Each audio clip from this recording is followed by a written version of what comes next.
Hello, all my friends. How are you all doing? I hope everyone is doing well. Today, I have brought you some magical techniques through which you can get any person to do the things you want. So, let's get started. In 1777, the Kingdom of Prussia, which is present-day Germany, faced a terrible food crisis. As a result, people across the country were starving and many were dying due to a lack of food. At that time, the King of Prussia was Frederick the Great. Seeing his people suffering and dying from hunger during the famine, he became deeply worried and started thinking about how this problem could be solved. Then, he wanted the people of the country to start eating potatoes instead of bread because potatoes were easier and cheaper to grow, and they could produce crops within a shorter period of time. But there was one major problem. The people of Prussia considered potatoes to be an unsuitable food because potatoes grow underground in dirty soil. They believed that eating potatoes could cause diseases like leprosy. However, during the severe famine, the king wanted to save his people's lives, so he ordered them to eat potatoes. But instead of accepting his order, the people rebelled against the king and refused to eat potatoes. This made the king worried, and he started looking for a solution. Eventually, he decided to play a strange psychological game. He announced throughout the Kingdom of Prussia that potatoes were a royal food and that only members of the royal family were allowed to eat them. He declared that anyone who even touched a potato would face strict punishment. After making this announcement, the king ordered his soldiers to guard the potato fields. At the same time, he secretly instructed the soldiers to be careless and not guard the fields too seriously. What happened next? Exactly what was expected happened. Driven by hunger, the people started thinking that if potatoes were food reserved only for the royal family, then they must be something special. So, under the cover of darkness, they began stealing potatoes from the fields and eating them. The very potatoes they once hated became their favorite food. King Frederick did not use force or pressure. He simply played with human psychology. And this is called reverse psychology. Hello, everyone. Welcome to the Aspect English channel. Today, I am going to teach you some techniques through which you can get your work done by others using the magic of words without forcing them or twisting their arms. In today's video, I will discuss 7 practical techniques of reverse psychology that you can use in your workplace, relationships, or everyday life to turn a no into a yes. I hope you will stay with me until the end. So, without wasting any more time, let's begin. Sometimes, while trying to understand the human mind, we make certain mistakes that can create consequences much bigger than we imagine. In today's video, we will talk about some psychological concepts that, if you understand them correctly, can help you move forward. But if you apply them in the wrong way, they can create problems instead. So, I request you to watch this video until the very end. Because the most important warning is waiting in the final part, something you need to know to avoid misunderstanding the entire concept and causing harm to yourself. So, without any delay, let's begin this journey like a story. Imagine a father who tells his son the same thing every day: clean your room. But every time he says it, the boy seems to become even more careless and uninterested. One day, the father stops saying anything. Instead, he smiles lightly and says, "Forget it. Let your room stay messy. I guess there's no need to clean it." Surprisingly, after some time, the boy starts cleaning and organizing his room by himself. The question is, why did the same person suddenly change his decision? The answer lies in an important concept of psychology known as reactance theory. The human brain naturally wants to maintain its own freedom and independence. When someone directly gives an order, do this, don't do that, or quit smoking, the subconscious mind often feels that instruction as a restriction on its freedom. And at that exact moment, a type of mental resistance is created, which pushes people toward doing the opposite. This is where the real power of reverse psychology comes in. It does not try to force someone to change.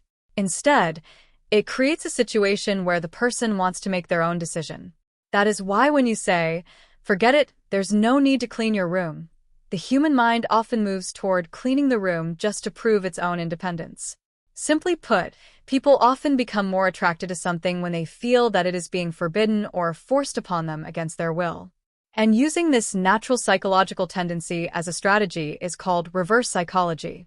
The second technique is about making something feel restricted or conditional. Imagine two friends talking about a newly released movie. One friend really wants the other person to watch the movie with him. So he directly says, "Come on, let's watch the movie today." The response comes naturally. "I don't feel like it today." This is where most people make a mistake, because a direct request can often reduce someone's interest. But a person who understands psychology will play the situation differently. He will smile slightly and say, "Actually, the movie is a little complicated. Not everyone can enjoy it. I don't think you would probably like it. Anyway, I'll just go watch it by myself." In a single moment, the entire situation changes. Now, the matter is no longer just about watching a movie. Instead, it becomes a question of proving one's own ability. The subconscious mind starts saying, "Why wouldn't I understand it? I can watch it too." Before long, the person who showed no interest just a few seconds ago becomes ready to watch the movie. The psychology behind this technique comes from another powerful human characteristic, the tendency to accept challenges. Especially people who are a little stubborn or strong-willed do not like being considered incapable. So, when someone slightly questions their ability, they become more motivated to prove that person wrong.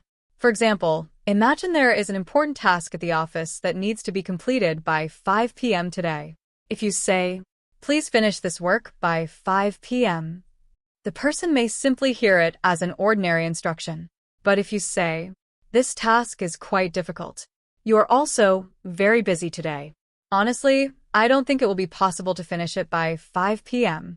If necessary, I will have someone else handle it." This one statement can completely change the situation, because now the person starts working not just to complete the task, but to prove their own ability. And that is where the true power of reverse psychology lies. Now, I have a small question for you. Go back to your childhood for a moment. Do you remember when your parents used to say, "Don't touch that toy," or "Don't run outside right now"?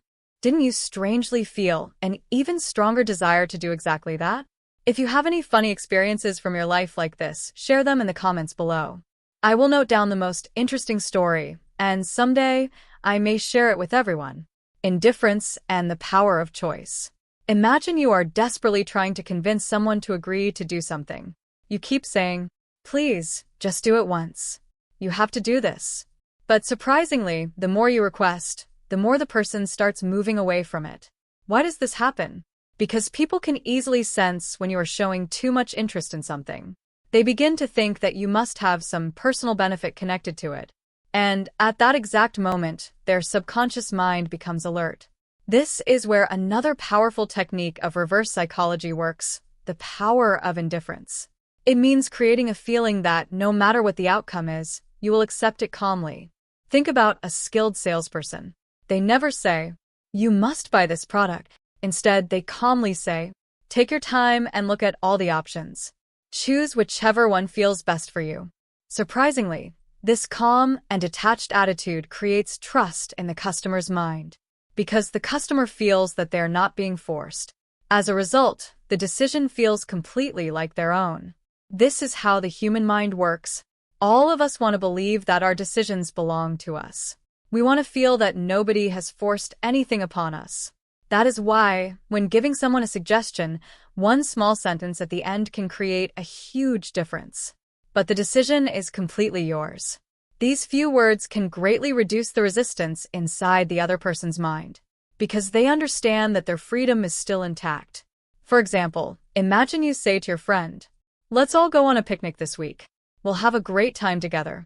But if you feel like staying home and resting, that's completely fine too." The decision is entirely yours. Interestingly, this feeling of freedom often makes the person mentally lean more toward going on the picnic, because they no longer feel pressured. Instead, they feel that the decision belongs completely to them. And the human mind values this feeling more than almost anything else. Now, let's come to the most important part, the warning. Reverse psychology is a technique that can be effective when understood and used properly. But if it is applied to the wrong person or in the wrong situation, the result can be completely opposite. Because not everyone's mind works in the same way. Generally, people can be divided into two types of tendencies. There are some people who are naturally calm, cooperative, and enjoy listening to others. And there are others who are more protective of their independence, easily accept challenges, and sometimes oppose things simply because they do not want to be controlled. Using reverse psychology on the first type of people can often produce the opposite result. For example, imagine saying to such a person, "There's no need to clean your room. Just leave it the way it is." They might simply think, "Okay," and actually never clean it. That is why this technique is not for everyone. It works best with people who do not like being controlled easily, who value their own decisions, and who sometimes want to prove themselves when they face a challenge. However, remember one important thing. Reverse psychology is not a magic spell. It is a subtle psychological technique where the most important factors are the way you speak, your body language, and choosing the right moment. The purpose of reverse psychology should never be to deceive or manipulate someone. Instead, it should be about understanding human behavior and communicating in a way that allows a person to make a positive or necessary decision willingly. Throughout history, there have been examples where understanding human psychology and making decisions based on it created major changes. For example, Frederick the Great used people's dislike of potatoes to create a strategy that eventually made them interested in growing and consuming potatoes. So, when used correctly, the knowledge of understanding the human mind can make your relationships, communication, and everyday life much easier. Friends, if today's video helped you think about human behavior and psychology in a new way, you can give this video a like. And if you want to learn more deep topics about human psychology, brain hacks, and the hidden mysteries of life, things that are usually not taught in schools or colleges, then subscribe to our channel and stay connected with us.